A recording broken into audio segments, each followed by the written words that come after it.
Although we have a choice in becoming the people we strive to be, it is without a doubt that our childhoods shape us to a certain extent.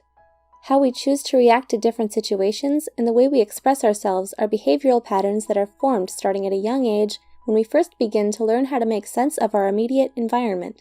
Marriage and family counselors Dr. Milan and Kay Yurkovic discovered that everyone has a certain love style based on their upbringing. A love style is comprised of our tendencies and inclinations of how we respond to our romantic partners. By understanding how we love, we can learn how our love styles affect our relationships. Here are Dr. Milan and Kay Yurkovic's 5 love styles. 1. The pleaser. The pleaser often grows up in a home with an overly protective or angry and critical parent. As children, pleasers do everything they can to be good and be on their best behavior, so as to not provoke a negative response from their parent. Pleaser children don't receive comfort. Instead, they spend their time and energy giving comfort to their reactive parent. Pleasers are uncomfortable with conflict and deal with disagreements by often giving in or making up for them quickly. They usually have a hard time saying no, and because they want to minimize conflict, they may not be truthful and lie to avoid difficult confrontations. As pleaser children grow into adults, they learn to read the moods of others around them to make sure they can keep everyone happy. However, when pleasers feel stressed or believe that they are continuously letting someone down, they can have a breakdown and flee from relationships. Pleasers often spread themselves thin trying to be everything to everyone when it's not realistic, and instead of forming healthy boundaries for themselves, they focus more on the needs and desires of others. In order for pleasers to cultivate stable relationships, they have to be honest about their own feelings, rather than trying to do what is expected of them. 2. The victim. The victim often grows up in a chaotic home. Victims learn to be compliant in order to survive by putting less attention on themselves so they can stay under the radar. To deal with their angry, violent parents, victim children learn at a very young age to hide and stay quiet. Because being fully present is painful for them, victim children often build an imaginary world in their heads to cope with the dangers they face on a daily basis. Victims have low self-esteem and usually struggle with anxiety and depression.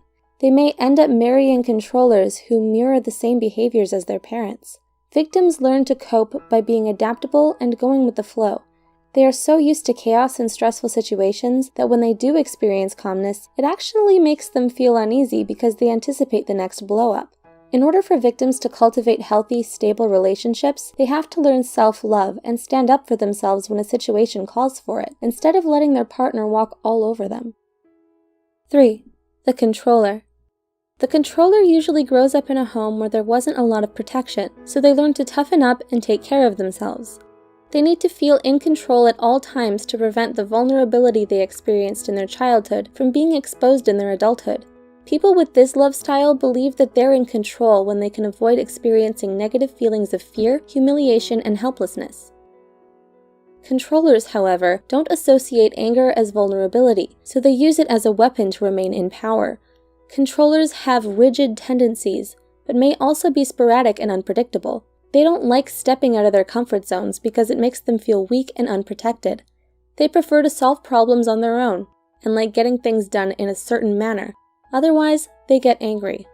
In order for controllers to form stable, long-lasting relationships, they need to learn how to let go, trust others, and keep their anger at bay. 4. The vacillator. The vacillator often grows up with an unpredictable parent. As children, vacillators learned that their needs aren't their parents' top priority. Without consistent affection from their parent, vacillators develop a deep fear of abandonment. But when the parent finally feels like giving their time and attention to them, vacillators are usually too angry and tired to receive it. As vacillators enter adulthood, they try to find the consistent love they were deprived of as children. Vacillators have a tendency to idealize new relationships, but once they feel let down or disappointed, they grow dejected and doubtful. They often feel misunderstood and experience a lot of internal conflict and emotional stress within their relationships. They can be extremely sensitive and perceptive, which allows them to detect even the slightest change in others and know when people are pulling away. In order for vacillators to cultivate healthy, stable relationships, they need to learn how to pace themselves and get to know someone before committing too soon and getting hurt by their own expectations. 5. The avoider.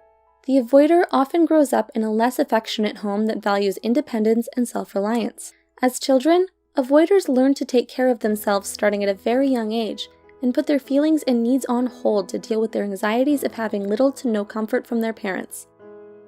Avoiders tend to like their space and rely on logic and detachment more than their emotions. They get uncomfortable when people around them experience intense mood swings. In order for avoiders to cultivate healthy, long-lasting relationships, they need to learn how to open up and express their emotions honestly. Which love style do you identify with? Please share your thoughts with us below.